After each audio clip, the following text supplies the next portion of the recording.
Hi hello నమస్తే welcome to 24/7 news TV నేను మీ షాన్వి. ఈరోజు మనతో పాటు బీజేపీ పార్టీ లీడర్ చల్లా వేణుగోపాల్ యాదవ్ గారు ఉన్నారు. ఆయనతో మాట్లాడదాం. హాయ్ సార్, నమస్తే. నమస్కారం అమ్మా. ఎలా ఉన్నారు సార్? బాగున్నామ్మా. సార్, గత కొద్ది రోజులుగా మనకి బెట్టింగ్ యాప్స్ కోసం ఒక రకమైన న్యూస్ అనేది వైరల్ అవుతుందని చెప్పొచ్చు. రీసెంట్గా మన సజ్జనర్ గారు కూడా దీనికోసం రెస్పాండ్ అవ్వడం జరిగింది. అంటే చాలా మంది సెలబ్రిటీస్ కూడా ఇది ఎప్పుడైతే మన సజ్జనర్ గారు రెస్పాండ్ అయ్యారో వచ్చి మీడియా ముందుకు వచ్చి క్షమాపణలు చెప్తున్నారు. మీరు ఏం చెప్తారంటే క్షమాపణలు చెప్తే అయిపోయిద్దా దీని గురించి? వాస్తవంగా ఈ బెట్టింగ్ యాప్స్కి సంబంధించి ప్రమోషన్ చేస్తున్నటువంటి సోషల్ మీడియాలో ఇన్ఫ్లుయెన్సర్లు ఎన్నో లక్షల రూపాయలు, కోట్ల రూపాయలు సంపాదించుకుంది వాస్తవం. కానీ ఆ అంశాన్ని బయటకు తీసుకొచ్చి ఈరోజు సజ్జనార్ గారికి నేను I have to give thanks. ఎందుకంటే ఈ బెట్టింగ్ యాప్స్ వల్ల యువతరం, ముఖ్యంగా యువకులు తక్కువ సమయంలో ఎక్కువ అమౌంట్ వస్తుంది అనేటువంటి ఒక ఆలోచనకి షార్ట్ టర్మ్లో మోర్ ఇన్కమ్, ఈజీ ఇన్కమ్కి డైవర్ట్ అయిపోయి పిల్లలు, ఇంటర్మీడియట్ 10th క్లాస్ పిల్లలు వివిధ యాప్స్లో నుంచి లోన్లు తీసుకొని ఇప్పుడు ఒక 10,000 రూపాయలు తక్కువ ఇంట్రెస్ట్ వస్తే ఈ 10,000 రూపాయలు ఈ బెట్టింగ్ యాప్స్లో మనము ఇన్వెస్ట్ చేస్తే దాదాపు 20-30 వేల రూపాయల ఆదాయం పొందొచ్చు. 10,000తో వడ్డీతో కడితే మనకు ఒక 50% మోర్ ఇన్కమ్ మనకు వస్తుంది అనేటువంటి ఆలోచనలో ఎంతోమంది పిల్లలు వాళ్ళు చేసినటువంటి యాప్స్లో ఇన్వెస్ట్ చేసి మోసపోయిన తీరుని, అదేవిధంగా ఆత్మహత్యలు చేసుకున్నటువంటి సంఘటనలు కూడా మనం చూసాం. దయచేసి యువతరానికి ఈరోజు నేను ఇచ్చే విన్నపం ఏంటంటే ఈ ఈజీ మనీ ఇన్కంలో ట్రాప్లో పడద్దు. మొబైల్ని మొబైల్గానే వాడండి. ఏ యాప్లు యూజ్ ఉంటాయో ఆ యాప్స్ వరకే ఇన్స్టాల్ చేసుకోండి. ఈ బెట్టింగ్ యాప్స్ జోలికి వెళ్ళకండి. రాబోయేది ఐపీఎల్ కూడా వస్తుంది. ఐపీఎల్లో ఏదో మనం డబ్బులు సంపాదించుకోవాలి అని చెప్పని, డబ్బులు వస్తాయి అని చెప్పని ఈ ఉచ్చులో పడకండి దయచేసి. ఇంకొక విషయం, సంబంధిత సోషల్ మీడియా ఇన్ఫ్లుయెన్సర్లు వాళ్ళు ఏదో ఆదాయం కోసం మీరు సోషల్ మీడియాలోనో ఇంకొక బిగ్ బాస్లోనో ఇంకొక వేదిక ద్వారా మీరు హైలైట్ అయిన మీ యొక్క కెరియర్ని ఇటువంటి యాప్స్కి ప్రమోట్ చేసి అనవసరంగా జీవితాన్ని మీరు చాలా ఇబ్బంది పాలు చేసుకుని మీ కెరియర్ని దెబ్బతీసుకుంటున్నారని చెప్పని ఈ సోషల్ మీడియా ఇన్ఫ్లుయెన్సర్లు కూడా చెప్తున్నా. దయచేసి సంబంధిత విషయంలో ఈరోజు కేంద్ర ప్రభుత్వం ఈడీ కూడా ఇన్వాల్వ్మెంటు జరుగుతుంది. ఎన్ఫోర్స్మెంట్ డైరెక్టర్ ఈ బెట్టింగ్ యాప్స్ మీద, ఈ యాప్స్ నిర్వహించేది ఎవరు, ఏ దేశం నుంచి వస్తున్నాయి, దీనికి సంబంధించినటువంటి యాజమాన్యం ఎవరు, దీని మీద ఎవరు బాగుపడుతున్నారు, ఎవరు దీని మీద కుట్ర జరుగుతుందా అనేటువంటి కోణంలో కూడా దీంట్లో మన దేశాన్ని, ఆర్థిక పరిస్థితిని, మన ఆర్థిక సంబంధిత మూలాలను, ముఖ్యంగా యువతరాన్ని దెబ్బతీసే కుట్ర జరుగుతుందని చెప్పి నాకు అనిపిస్తుంది. ఇది ఒకసారి మీరు వినాలి. యువతరాన్ని ముఖ్యంగా ఈ బానిసలు చేసి ఈ షార్ట్ మనీ, ఈజీ మనీ కుంభకోణాల్లో ఇరికిచ్చి ఎంతోమంది, లక్షలాది మంది యువకుల్ని ఇబ్బంది పెడుతున్నారు. దయచేసి యువకులారా, దయచేసి ఈ యొక్క బెట్టింగ్ యాప్స్లో మోసపోకండి. ముఖ్యంగా ఇన్ఫ్లుయెన్సర్సు ఇటువంటి వాటికి ప్రమోట్ చేయకండి. రాబోయే రోజుల్లో కఠినమైన చర్యలు తీసుకుంటుంది కేంద్ర ప్రభుత్వం.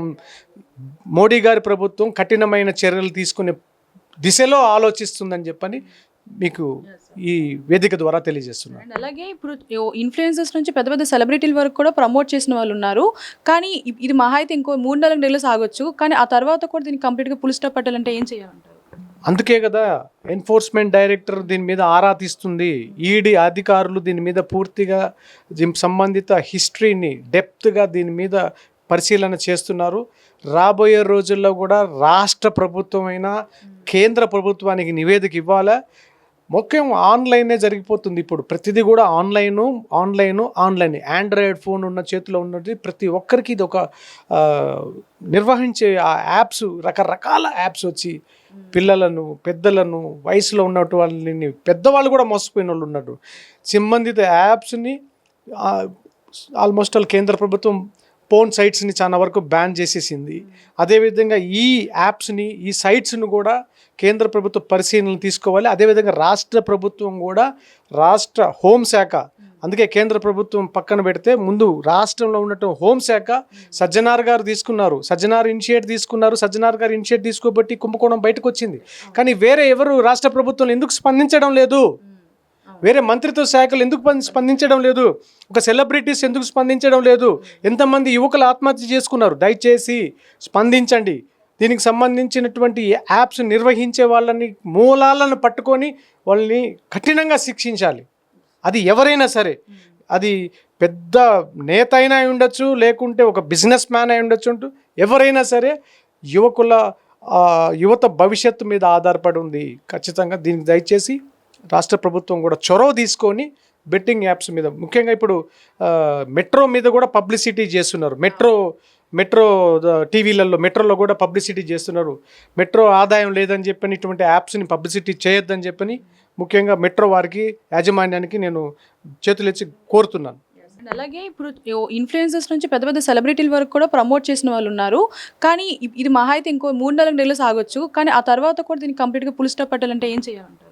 అందుకే కదా ఎన్ఫోర్స్మెంట్ డైరెక్టర్ దీని మీద ఆరా తీస్తుంది. ఈడీ అధికారులు దీని మీద పూర్తిగా సంబంధిత హిస్టరీని డెప్త్గా దీని మీద పరిశీలన చేస్తున్నారు.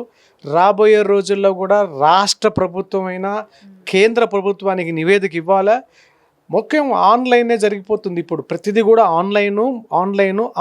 ఆండ్రాయిడ్ ఫోన్ ఉన్న చేతిలో ఉన్నది ప్రతి ఒక్కరికి ఇది ఒక నిర్వహించే ఆ యాప్స్, రకరకాల యాప్స్ వచ్చి పిల్లలను, పెద్దలను, వయసులో ఉన్నట్టు వాళ్ళని, పెద్దవాళ్ళు కూడా మోసపోయిన వాళ్ళు ఉన్నారు. సంబంధిత యాప్స్ని ఆల్మోస్ట్ కేంద్ర ప్రభుత్వం పోన్ సైట్స్ని చాలా వరకు బ్యాన్ చేసేసింది. అదేవిధంగా ఈ యాప్స్ని, ఈ సైట్స్ను కూడా కేంద్ర ప్రభుత్వ పరిశీలన తీసుకోవాలి. అదేవిధంగా రాష్ట్ర ప్రభుత్వం కూడా, రాష్ట్ర హోంశాఖ, అందుకే కేంద్ర ప్రభుత్వం పక్కన పెడితే ముందు రాష్ట్రంలో ఉన్నట్టు హోంశాఖ సజ్జనార్ గారు తీసుకున్నారు, సజ్జనార్ ఇనిషియేట్ తీసుకోబట్టి కుంభకోణం బయటకు వచ్చింది. కానీ వేరే ఎవరు రాష్ట్ర ప్రభుత్వం ఎందుకు స్పందించడం లేదు? వేరే మంత్రిత్వ శాఖలు ఎందుకు స్పందించడం లేదు? ఒక సెలబ్రిటీస్ ఎందుకు స్పందించడం లేదు? ఎంతమంది యువకులు ఆత్మహత్య చేసుకున్నారు? దయచేసి స్పందించండి. దీనికి సంబంధించినటువంటి యాప్స్ నిర్వహించే వాళ్ళని మూలాలను పట్టుకొని వాళ్ళని కఠినంగా శిక్షించాలి. అది ఎవరైనా సరే, అది పెద్ద నేత అయినా అయి ఉండొచ్చు, లేకుంటే ఒక బిజినెస్ మ్యాన్ అయి ఉండొచ్చు, ఎవరైనా సరే యువత భవిష్యత్తు మీద ఆధారపడి ఉంది.